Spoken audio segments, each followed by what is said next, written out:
As Division I football players, they're used to getting up early and grinding out some work.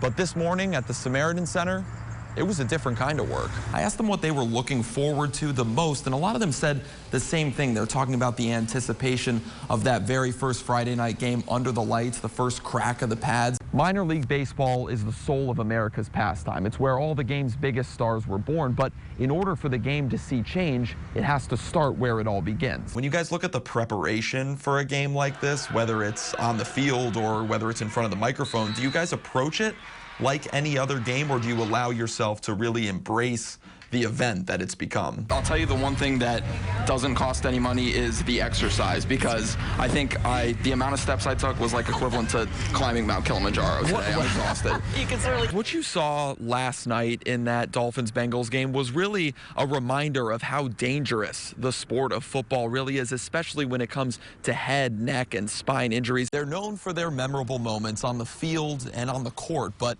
an athlete's real impact can go so much farther than that. Now that both sides have been able to come to an agreement, they can get back to what's most important, which is getting the players back out on the ice. JMA Wireless specializes in this 5G technology, and they've been bringing this to sports arenas all around the country. It's a lot rougher than I think a lot of people think. This is huge news. Basically, Major League Baseball is ready to voluntarily accept the formation of a minor league baseball players union.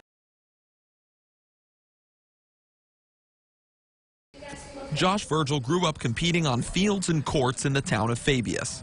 But after an accident paralyzed him from the waist down, he still found a way to contribute to the Falcons' success. And after my accident, while I was in the hospital, my varsity coach that I played for, who was still coaching, asked me if I would be his assistant.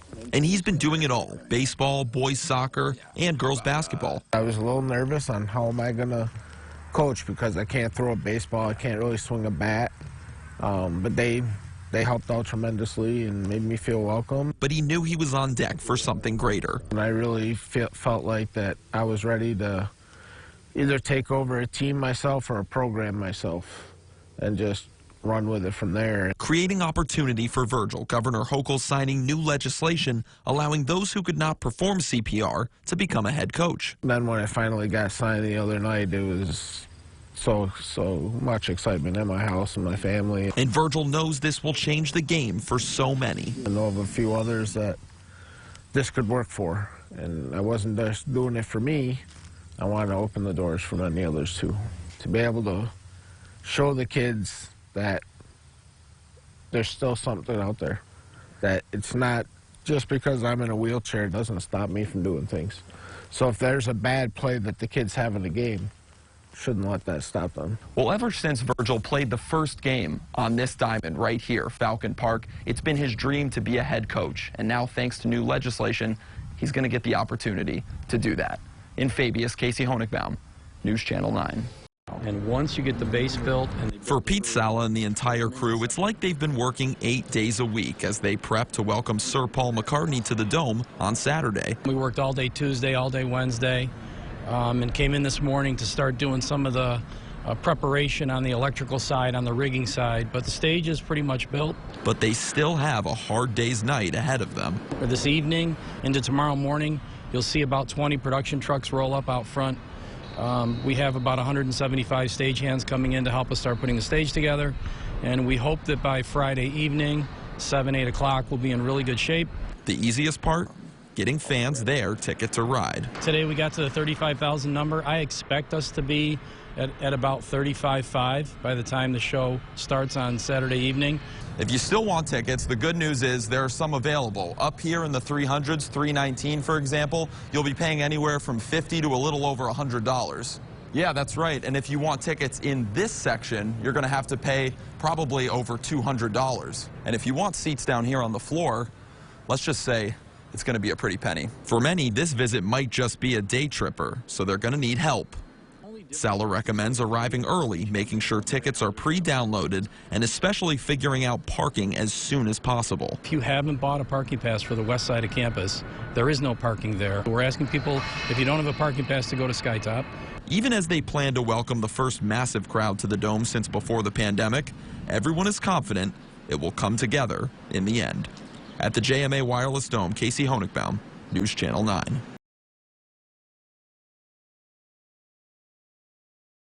A few weeks left in the regular season here. 4 teams still unbeaten in Class C. Caz is one of those clubs. The Lakers, they've rolled to a 4-0 start, outscoring their opponents 121-41. That's a pretty big margin. Caz looking to stay perfect on the road tonight at 3-1 Marcellus. We're going to pick things up in the second half. Marcellus up 14-6, but it's Caz who's coming out hot. Jack Donlin 9 yards to the house, ties it up at 14 after the 2-point conversion. And then later in the third, Pat Lauer, he's going to air it out to Mitchell Donegan, tiptoeing the sideline 84 yards to put Marcellus back on top. And now fourth quarter we go.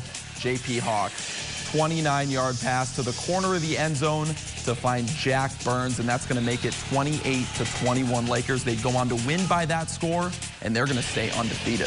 Caz and Ho can win the division outright next week with a win over VVS. Marcellus is going to look to hold down their playoff spot. The Mustangs are going to travel to Skinny Atlas next Friday. That's right, CBA, they haven't skipped a beat since winning the Class A state title last season. The brothers are off to a 4-0 start. CBA up to number 6 in the latest New York State Class AA poll. Tonight, Casey Brown's squad making the trek to Baldwinsville. The brothers came into the night riding a 10-game winning streak. It's a hot play nominee. Third quarter, Jordan Ray hands it off to his right-hand man, Syer Torrance. Pedal to the metal, tiptoes the sidelines. Our News Channel 9 crew was in the line of fire right there, had to get out of the way, but he takes it all the way home for a CBA 6. The brothers up 22-8. How about giving some credit to the defense? Amari Pitts comes up clutch with the interception right in the end zone. 3 and change left in the fourth. Ray goes deep now to Jason Brunson, who gets some air under this one and makes an unbelievable grab for the first down. That sets up brothers in the perfect field positioning. Ray to Pitts for another CBA score. The brothers shut out Beeville in the second half to improve to 5-0. 29-8 is the final score. CBA is going to look to stay unbeaten next Saturday on the road at RFA. As for Beeville, they're going to try and snap a 2-game slide next Friday, hosting Proctor.